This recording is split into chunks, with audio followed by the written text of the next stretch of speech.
Chewing.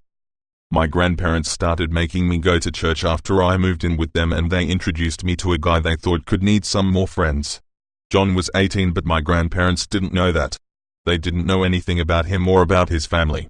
The only thing that they knew was that they were Christian and that they were new to our small town. The day that they introduced us was the day the church had a big potluck down in the basement, and Des invited John and his parents to sit with us for the meal. Now, I have not been a very social person, and it was hard for me to make friends. I had a very small group of friends from school that I stuck with, and that was it. I didn't want to be rude and I didn't want to hurt this guy's feelings, so I tried my best to befriend him, and I actually thought he was cool at first. He wasn't like the normal people you would meet at churches. He was into some of the same bands as me, and his parents made him go to church even though he didn't believe, just like me. Since I was young and naive, I quickly developed a crush on John. A couple weeks after the potluck, he called my grandparents and asked if he could take me to the skating rink with a couple of friends. My grandparents didn't think anything of it and said that it was fine as long as I was home at 11:30. Him and his friends picked me up and we made our way to the ice skating rink. It took about an hour to get there and nobody talked the whole way there. It was really uncomfortable, and John just stared out of the window with a pained look on his face. It gave me a weird and unsafe feeling, but I didn't want to be uncool and ask to be taken home. When we got there, they dropped John and us off at the doors and took off. I asked him if they would be hanging out with us at the rink, and he just said in the same face he had back in the van, "They are busy." It sounded like there was no emotion in his voice, but I thought that he was cute, so I didn't pay attention. Everything about him changed once we got into the freezing building. He started smiling and he put his arm around me while we waited in line. I tried acting cool and like I didn't even care that his arm was around me, but I was internally screaming with excitement, and I think he could tell when he looked at me. When we got up to the front desk, he paid for us and got the skates. Now, I had never gone ice skating before in my life, and I had no idea how to put these devil knife shoes on. We sat down at a bench near the ice and a snack bar, and he put his skates on like a pro. I sat there trying to figure out what lace goes where and how tight I should have it. He laughed, got down in front of me and tied them up for me, glancing at me every couple seconds and smiling. This made me feel like blushing. No one could ever make me blush. I didn't care for dating. I didn't care for boys all that much really either. Finally, he finished with my skater, taking more time on them than he did with his own. He took me by the hand and led me to the ice. Now, this wasn't a graceful couple steps to the ice most people imagine with a date like this. He took my hand and helped me up. Once I stood up, my ankles decided nope the fuck out, and I fell flat on my face. He started laughing at me, which made my heart sink a little before helping me up to my devil knife feet. "Don't worry, love. I actually broke my leg the first time I went ice skating," he said, holding back the laughter. What he said didn't really make me feel any better, since I hadn't even stepped foot on the ice yet. He helped me walk over to the ice while my legs were wobbling worse than newborn baby deer legs. I wished so hard that I wouldn't end up breaking my leg. I ended up doing really well after smashing my face against the ice a couple times. John either held my head the whole time or had his arm around my waist the whole time to help me from not hugging the ice with my face. He was sweet. We shared memories and we shared dreams we had about the future. We were both cold and hungry, so we decided to call our ride and head to Miners. His friends stayed with us this time, and they never really talked. They just sat there and ate their food while John and I laughed and joked. We talked the night away and we really did have fun. That's why to this day it's still hard to believe what happened in the months to come. They drove us home and I was 20 minutes early, which my grandparents were really happy about. I went to bed and that was that. Nothing until Sunday. He sat next to me at church and we talked about our love for Marilyn Manson. His father didn't seem to like me very much, but his mother seemed to adore me. She always wanted to take me with her somewhere and she would buy me cool stuff. She didn't mind my style and one day bought me a pair of earrings that was a guitar and a guitar pick. I loved them and I wore them all the time. I even wore them to church when my grandparents didn't make me put my hair up. Sometimes John and I would talk about sensitive subjects, things that had happened to me in my younger years that I didn't really want to talk about, but he would pry until I gave up and told him. After I told him about an event that happened to me when I was 11, he didn't act the same way around me anymore. He would act like he pitied me and was hurt for me. I didn't really like that kind of attention, so after a while I stopped wanting to talk to him and hang out with him. Eventually we started talking and he apologized for making me uncomfortable and asked me if I wanted to come over to his house and go swimming. His apartment complex had an indoor swimming pool. It had been hot for the early summer and I wouldn't ever pass up a chance to go swimming. His mum came and picked me up and like always was super talkative. Eventually I learned how to tune out a lot of the things she said. Sometimes she talked about things that really didn't hold my interest. We got to their house and he ran up and hugged me tightly like he hadn't seen me in years. After the hug that was a little too long, he took me by my hand and ran me down the hall to his room. His walls were full of Marilyn Manson posters and odd tapestries. His room was small and had a little too much in it. I was jealous though. He had a queen-size bed. I only had a single. I sat down next to him and he asked me if I wanted him to be my boyfriend. My heart started beating fast and the crush I had on him quickly returned. Like I said, I was naive. I said yes and he smiled and kissed me. It wasn't my first kiss, but it was my first kiss like that. It was messy and uncomfortable. We walked down the halls of the building while holding hands. I felt special. I had never really been in a relationship at that time and I didn't think anyone could actually be attracted to me. I had very bad self-esteem issues when I was younger. We finally got down to the pool and he pushed me in, with him jumping in right after I hit the water. We swam around for a while and splashed at each. You know, the cheesy stuff. We raced around the pool for a while and I told him that he may have been better at ice skating but I was better than him at swimming. His face turned sour and angry. He swam to the side of the pool that had the ladder and got out and walked into the hot tub and just stared at me. I swam by myself for a little while before I got out and saw the creepy smile that John had on his face while he was looking at me. Where I moved, his eyes moved with me. His eyes looked glazed over and like it wasn't even him staring at me, like someone else took over and this someone else didn't have good intentions. I walked back to the bathroom and of course I ended up slipping on the floor in the bathroom because I was still dripping wee. I lay down on the floor of the bathroom holding my shoulder and trying not to say all the colorful words from normal day-to-day rainbow vocabulary. After the pain died down a little, I walked out of the bathroom and guess who was legit right at the door? Creepy John with that stupid smile still plastered on his face. I think I want to go home. I sputtered out, still holding my shoulder. When I said that, his face changed into sadness and the smile slowly disappeared. Why do you want to go home? He said with no emotion in his voice. I fell in the bathroom and I hurt myself. He looked at my shoulder and then leaned in and kissed it. They're all better, he said with a real smile. The glazed look left his eyes and his emotion was back. He asked me if I wanted to sit in the hot tub with him and I told him that it might help my arm, so why not? He sat in first and then pulled me into his lap. The only thing I could think of at this point was that there was something wrong with John and I didn't think I wanted to really be around him anymore. His father came home and offered to drive me home. I jumped at the chance, got ready. John gave me a kiss and I left. I didn't tell my grandparents about anything that happened. I was uncomfortable talking about it and I felt like I could just deal with it myself. It was a terrible idea and I wish I would have told someone. The night I went home I didn't feel safe in my own room. I felt like someone was watching me. The blinds to the window in my room were white and see-through.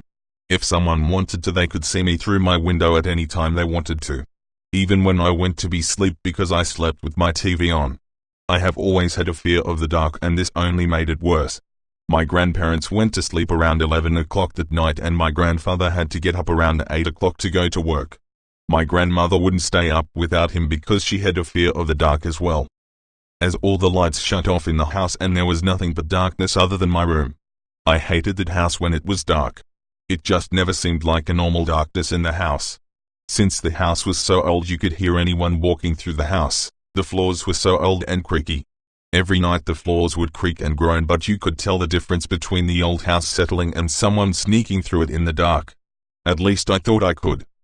I was laying down in my bed watching some horror movie, slowly drifting to sleep, when I heard the floor creaking far away. It was coming from the kitchen area.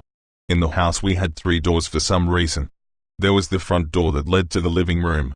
When you walked through the front door and then turned down the hall to the left, my grandparents' room, the empty guest room, the bathroom, and right across the hall from that bathroom was my room. Now in the kitchen was the sliding glass doors. My grandmother always pulled the curtains over, and then there was the back door that was right across my grandfather's bathroom and the laundry room. Sometimes my grandmother forgot to lock the back door. I jolted into alertness and listened to the sound of the floor. There were a couple creaks and then there was nothing. I thought that it was just the floor because it stopped and I tried going to sleep. My heart was pounding out of my chest, but I just tried to ignore it. Eventually I ended up falling asleep again. Around 4 o'clock in the morning I was awoken by some weird noise. It sounded like someone or something was chewing. It sounded like it was coming from right outside my bedroom door.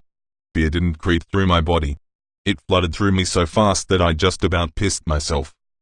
The sound of chewing and labored breathing continued for a couple minutes. I convinced myself that I had locked my door to my room and that it was my Elvis chewing on something he got out of the garbage. Elvis was my dog.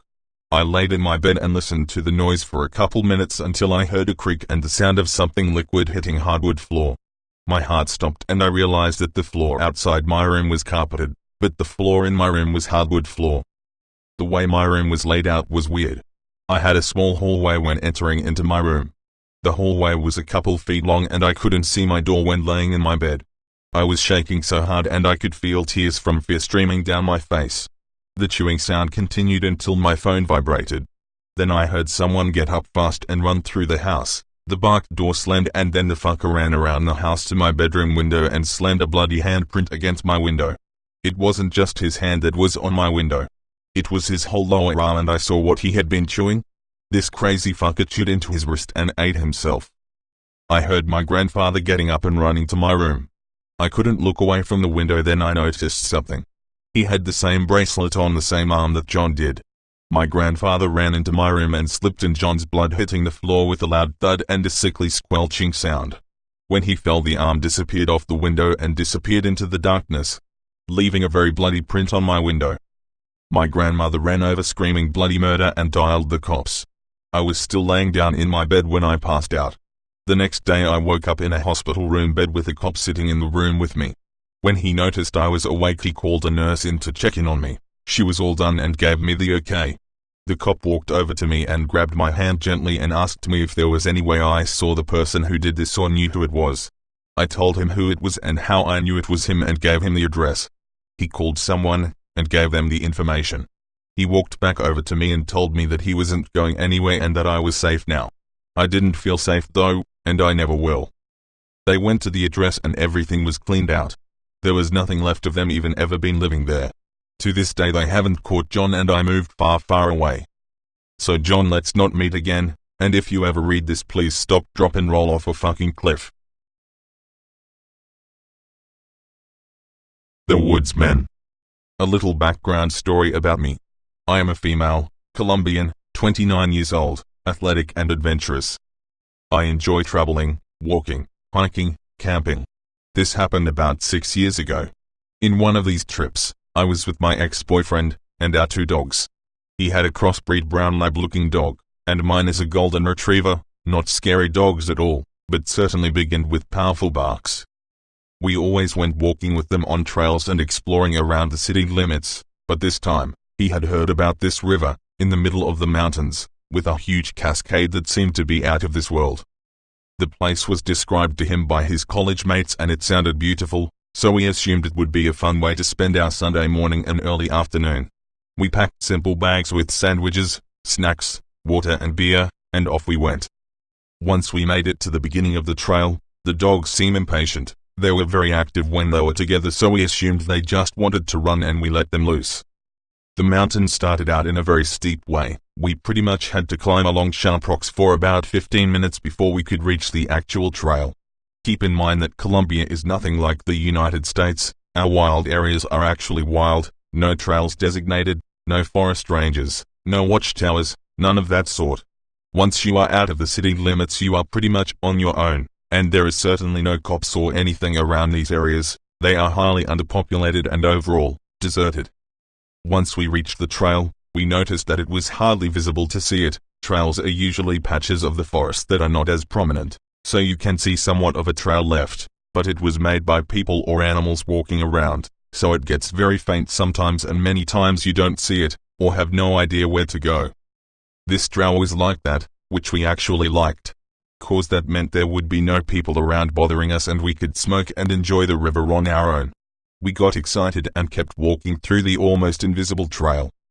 A little ways down we started hearing branches break, voices and a little bit of laughter. We looked at each other with disappointment because we wanted to be alone, and these sounds clearly indicated that we were not. We kept walking and then saw some colors and shapes through the bushes. They stopped as well and saw us. The elderly man waved and he was getting closer. His wife walked behind but holding him from his elbow. They walked slowly as we exchanged pleasantries about the day and what a nice day to hike, sort of thing. When they reached us, he looked up at us as he was petting the dogs. They had come closer to them and were now wagging their tails around, and said, "You guys heading back?" To what we responded with, "No, actually we just got started. We wanted to reach the waterfall in the mountain over there." He looked at where I was pointing and frowned. I found it odd, and then he replied, "You guys should be careful. I hear a lot of stories about people getting lost in these parts, or even worse. You are better off heading back with us." We both thought the old man was just being a wet blanket, and we were somewhat experts in trails, hiking, camping and living on the edge. So my ex said, "Nah, we will be fine. We have these two beasts to protect us." To what we all kinda chuckled. He then said, "Well, anyway, be very careful, and you sweetheart, you should tuck in that little golden chain inside your shirt. You never know who is looking for that stuff to yank it off." I had yet to think about that. I was wearing a little golden chain on my neck, except it wasn't golden. It was a 24K gold chain that was given to me by my godfathers when I was born. It was a tradition in my family that every time a baby was born, all the uncles, aunts, friends and close family members gave us gold accents with different shapes and forms, as well as a chain to hang them all from. This is a Colombian thing, and it mostly ensures good luck for the new baby by presenting gold gifts as the three wise men did to Jesus. I had found the chain on my mum's safe during my last visit to her house and was wearing it ever since. No accents though, just the chain. The accents were so many that they weighed a ton, but I liked the chain cause it made me feel safe somehow. I grabbed it instinctively and tucked it inside my shirt collar. We exchanged goodbyes with the couple and off we went. We were hiking for over an hour, stopping here and there to take pictures, drink water or give the dogs a treat. Nothing weird until then, and we were almost at the mountain. We could faintly hear the waterfall. The next part of the way was rougher though. We had to climb down this cliff, literally a cliff, and we didn't bring any gear, so we had to be extra careful with the dogs, but they did it rather quickly and with no hassle. While I was heading down though, my ex was waiting for me at the base of the cliff with his dog. Mine had turned back. She always does this when she's hiking with me, to come down again with me, but stopped at the top and stared at the woods before the cliff. She stared and then started growling. This is weird. My dog is by far the sweetest dog ever and she never growls, but this time she seemed fierce. She kept growling more and more while I called for her. "Fermina. Fermina. Come here."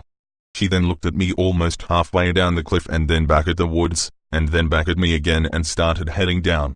She would stop every now and then and stare back at the woods, but eventually got down with me and we kept walking. The mountains have created a natural junction with water falling from the very top to a clear point at the bottom. The water was freezing cold and the noise was pretty intense. The dogs were beyond themselves. They started running, jumping, chasing each other, barking and swimming. We got off our clothes and jumped in as well. It was delicious. The cold water against the hot weather felt like heaven, and we were high by then, so the sensations were very strong. We kept playing in the water for a while, then we got out and sat on the rocks to smoke some more. After a while, we heard the dogs barking, but not playfully like before. They were barking loud and menacingly. We looked at them and they were both at the very edge of the pond, staring at the woods on top of the mountain and barking. The fur on their backs was raised. They looked not creepy.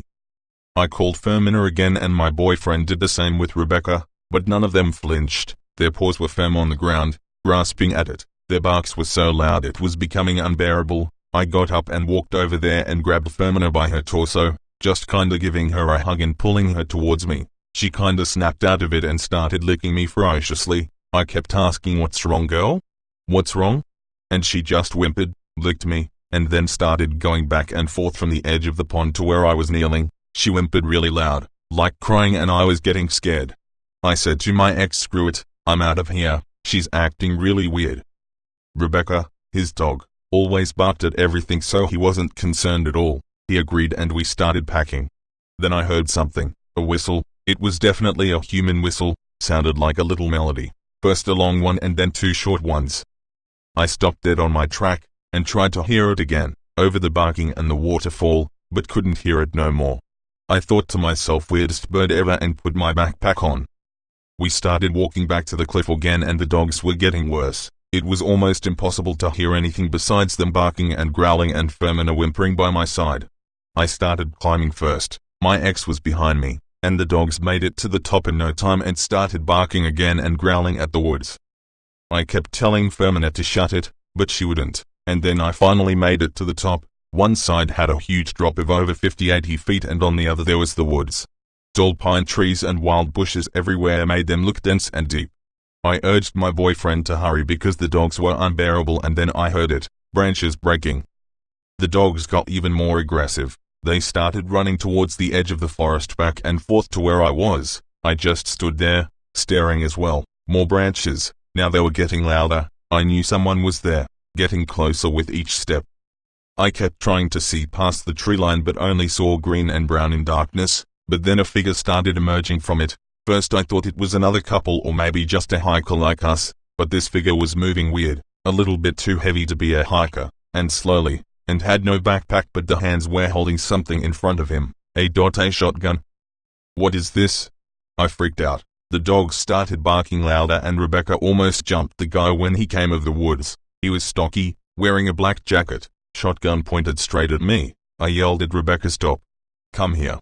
And she actually did. Weird cause she never listens. He then said tell your boyfriend to come up, and I just took a couple of steps back. I was almost on the edge of the cliff and stared down. My boyfriend was almost there and he had heard the voice of the man. He hurried up and climbed to where I was. I was standing there, petrified, not being able to talk, just looking at the dark circle of the shotgun barrel. Then I caught a glance of something shiny, something metal looking. He had a machete hanging from his belt loop, just like that. A huge machete with rusty edges. I was beside myself, but I managed to grab my boyfriend's hand as he stood up on the top of the cliff and stared at the man. My ex was nothing less than scary. He was easily 6'8" and weighed over 200 pounds. I don't know how much cause we use metric system in Colombia, but he was for all intents and purposes a big muscular guy. His green eyes glared as he stared at the man, and then he said take what you want and leave us. The noise the dogs were making was extreme. The guy looked at me and pointed the gun as he said grab those dogs and shut them up or I'll shoot them both right here. I called them softly and grabbed Fermina by the collar. She stared, licking me and whimpering, scared and not understanding what was going on. Rebecca was a little rascal, so I kind of crawled on the ground and grabbed her by the back leg. She then turned around and I grabbed her collar. I held them both close to me, while I petted them, whispering it's okay girl, it's okay over and over. I was in tears by then, but my ex stood his ground and just kept glaring. I saw his fists and he had them tightly closed, as if he was going to punch the guy. Then the guy whistled. It was the same whistle I have heard before, the long one and then two short ones, the weird bird. Two more figures started coming out of the woods on each side of him. One of them had a silver revolver. I do not know about guns, so bear with me, and the other one was just standing there menacingly. He then said to my ex don't try anything stupid pretty boy, and they started getting closer. I actually thought of jumping off the cliff, but then what? Even if I made it alive they could easily shoot me from a distance in the canyon underneath. We were trapped. He then said give me the bags, to which we replied by taking them off and sliding them on the ground closer to them.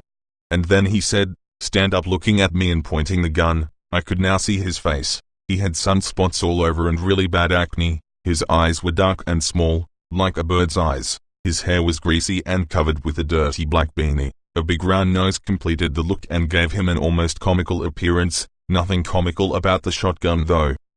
I stood up, holding the collars of the dogs tight together, and he then said not bad at all.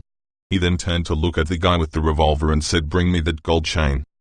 I kinda gasped when he said that, and the other guy started walking towards me. The dogs started pulling the leashes. He stopped and looked at them and then at the other guy and said I don't like these fuckers, let's just get rid of them. I was full on crying by then and just said no.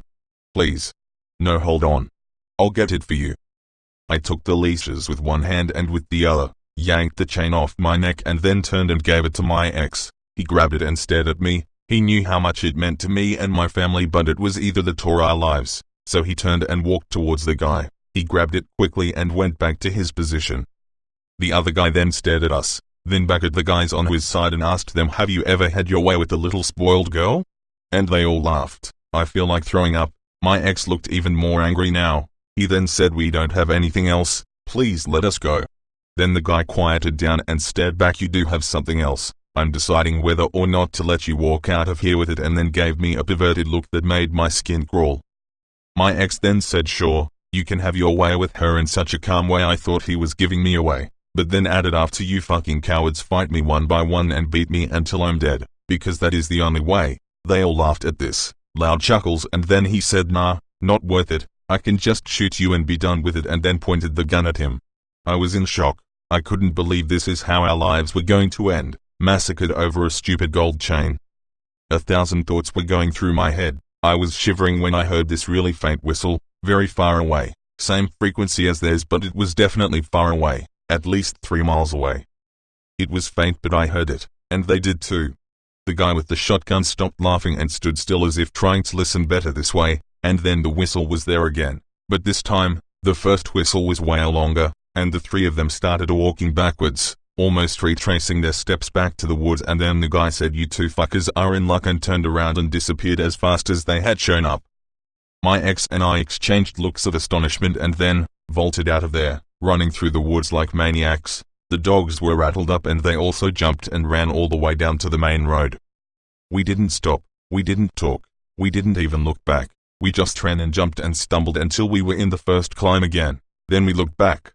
I thought I saw something moving behind the tree line, but I brushed it off as I jumped down and called out to Femina. We then started walking home at a slower pace this time, not excited anymore, thinking how we would enter the flat without any keys. They were in my backpack. I touched my neck. The yanking of the chain left a little red mark. After all, it was solid gold.